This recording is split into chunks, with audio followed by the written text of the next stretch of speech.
என்ன செய்ய போகிறோம்? வாங்க நம்ம பாயாசம் எப்படி செய்யறதுன்னு சொல்லி பார்க்கலாம். வாங்க ஃப்ரெண்ட்ஸ், இந்த வெறுமிச்சல்லி பாயாசம் மிக்ஸ் ரெடிமேடு பாயாசம் நம்ம எப்படி காய்ச்சறதுன்னு சொல்லி பார்க்கலாம். அதுக்கு நான் இந்த டம்ளரில் நான் 1.5 டம்ளர் அளவுக்கு தண்ணி எடுத்துட்டேன். தண்ணி ஓரளவுக்கு சூடானதும் இதே டம்ளரில் 1.5 டம்ளர் பால் சேர்த்துப்போம்.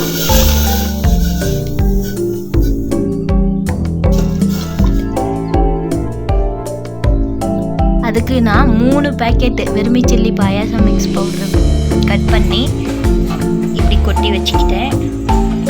இப்போ நம்ம வாங்க கொட்டி கலந்துடலாம். நல்லா கொதிச்சு இந்த மாதிரி பொங்கி வந்ததும் கொஞ்சம் கொஞ்சமாக கொட்டி கலந்துப்போம்.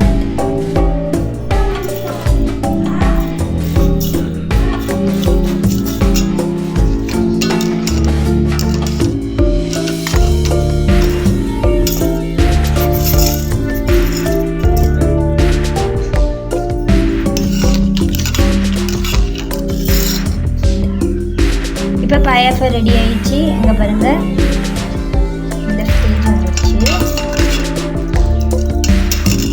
இதுலேயே முந்திரி திராட்சை இருக்கும், ஆனால் நம்ம வந்துட்டு தேவைன்னா எக்ஸ்ட்ராவாக தாளிச்சிக்கலாம்.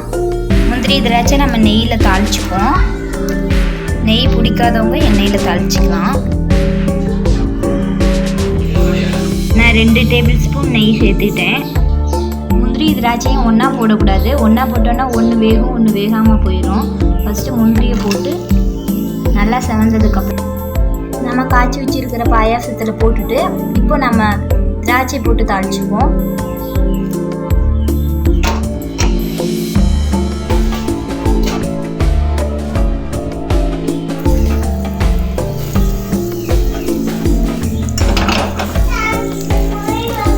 இந்தளவுக்கு திராட்சை புஃப்னு வந்ததும் இதையும் கொட்டி தாளிச்சுப்போம்.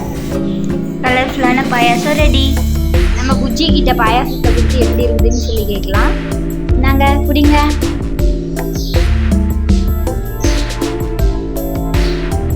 நல்லா இருக்கா? சூப்பரு. நம்ம சேனலுக்கு இப்போ தான் நீங்கள் ஃபஸ்ட் டைம் பார்க்குறீங்கன்னா லைக் பண்ணிக்கோங்க, ஷேர் பண்ணிக்கோங்க, சப்ஸ்கிரைப் பண்ணிக்கோங்க ஃப்ரெண்ட்ஸ். தேங்க்யூ.